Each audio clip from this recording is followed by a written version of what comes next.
This is the Randi Rhodes Show on 960 KNEW and online at 960KNEW.com.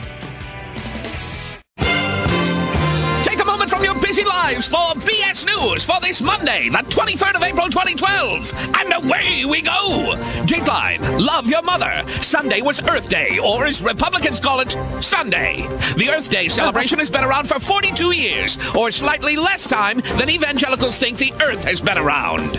Dateline, the Whackmeister. After Ted Nugent was kicked off the bill of a show at Fort Knox, Nugent's supporters are urging REO Speedwagon and Styx to quit the bill in protest. Those bands, well, they're a little hard to threaten. What do you tell them? Do we say, or your career will be over?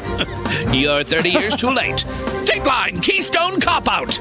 Mitt Romney said that he will build the Keystone Pipeline, quote, if I have to do it myself. It's not clear if Mitt Romney plans to complete the project by dismantling companies and laying people off, strapping it to the roof of his car, or just singing off-key. From sea to shining. Oh, God knows. Dateline, on the wagon. On a bet, Massachusetts Senator Scott Brown has vowed to give up booze entirely until election night. Brown says if he becomes desperate for a whiff of alcohol, he'll simply lock himself in a confined space with John Boehner.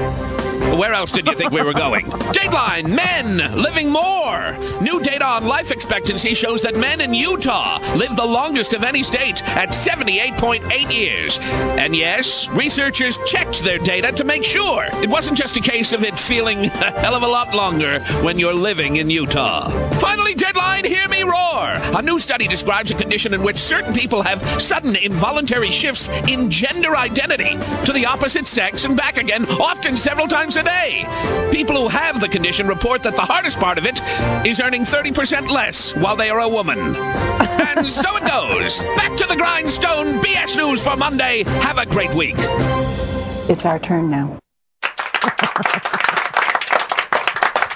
And that would explain why Ann Romney is being hauled out as, the ultimate stay-at-home mother. Although poor Mitt Romney, he doesn't believe that anybody that's not in his league, not in his class, not in his stratosphere, can stay home. I also like the idea that people who are receiving assistance, welfare assistance, have a responsibility of working.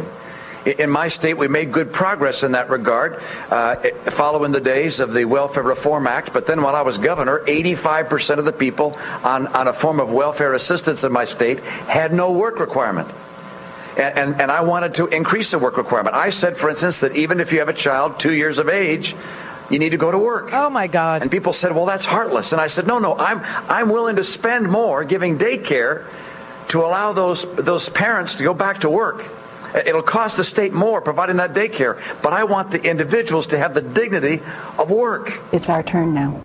Well, go to work, Ann, because Mitt Romney doesn't think you have any dignity. He doesn't think you have any moral compass. He doesn't think that you have any integrity because you stayed at home.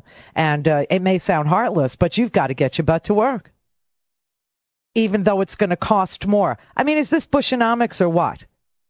This is craziness. This is, I'll spend more to kick moms out of the house. I'll spend more.